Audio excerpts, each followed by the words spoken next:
Now on to the Olympic snub. She said at the same time she understood the decision. The 12 players selected included many Hall of Famers and Olympic veterans. A point everybody was making was like, who are you taking off the team, Clark says. And that was a tremendous point. Clark also admits that during the early stretch for her 3-9 fever, I gave them a lot of reasons to keep me off the team with my play. So she's talking about early in the season that she didn't start out that strong. However, I would disagree. Like, she definitely had a few games where her turnovers were really high and the Fever were definitely on a losing streak, although their schedule was stacked. They were playing tough teams. They were playing back to back, but I still think to this day that talent wise, she was still good enough to be on that team. And now she addressed the marketing aspect of it all. She said, I don't want to be there because I'm somebody that can bring attention. I love that for the game of women's basketball, but at the same time, I want to be there because they think I'm good enough.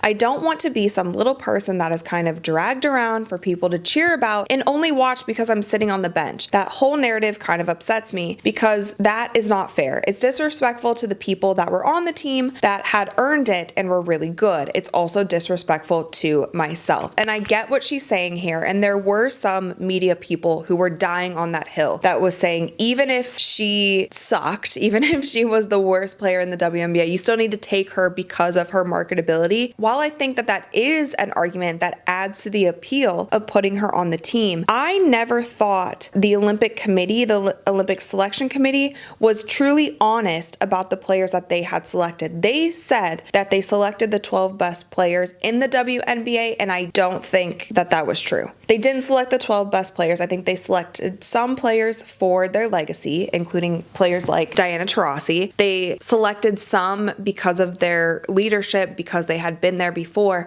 But you can't say we're choosing the 12 best, because if you were choosing the 12 best, I think Caitlin would have been there.